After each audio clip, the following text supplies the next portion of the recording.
Nga 1 janari i vitit 2026 nis procesi kombëtar i rivlerësimit të pasurive të paluajtshme, një skemë që pritet të përfshijë rreth 500.000 prona në të gjithë vendin.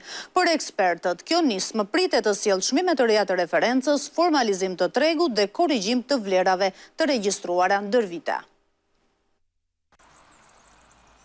Rivlerësimi e pasurive të paluajtshme që pritet të nisë nga 1 janari i vitit të ardhshëm pritet të sjellë një dinamik të re në tregun e shitblerjeve, pasi shumë prona janë mbajtur pezull në pritje të skemës. Ndërmjetësuesit thonë se procesi i rivlerësimit jo vetëm që nuk do të frenojë blerjet, por do t'u jap konsumatorëve më shumë mundësi zgjedhjeje dhe ulje kostosh. Do të kursejë mesatarisht midis 5.000 deri në 15.000 euro në çdo transaksion. Pra shpejtësia me cilën do të rritet çmimet, sidomos në zonën e Tiranës, do të vazhdojë të jetë 2.5, 3 deri në 5%, ndërkohë për Bregdetin mund të ketë ritme më të larta dyshifrore. Ndërmjetësuesit theksojnë gjithashtu se sektori është i përgatitur për fluksin e madh të aplikimeve, ndërsa ngrejnë pikpyetje nëse kadastra ka kapacitete për të përballuar një volum prej 500.000 pronash, të cilat do të përfshihen në rivlerësim. Nga ana tjetër, ekspertët e ekonomisë e shohin rivlerësimin si proces që ndikon drejt për drejt në formalizimin e tregut dhe fuqizimin e financave publike. Besoj se buxheti i shtetit është përfituesi më i madh në ato llogaritje që janë bërë. E gjitha kjo përkon edhe me atë periudhë që ka të bëjë me fuqizimin e pushtetit vendor dhe nismat që janë marrë tashmë për kadastrën fiskale, të cilat pastrojnë një pjesë të mirë të regjistrave, rrisin transparencën dhe përpiqen të bien çmimet kadastrale me çmimet reale të tregut. Natyrisht që kjo jep një shtytje ekonomisë. Ekspertët theksojnë se rivlerësimi është i dobishëm kryesisht për ata që planifikojnë shitje brenda 3 viteve, ndërsa për familjet që nuk kanë plane transaksionesh, procesi nuk është i domosdoshëm.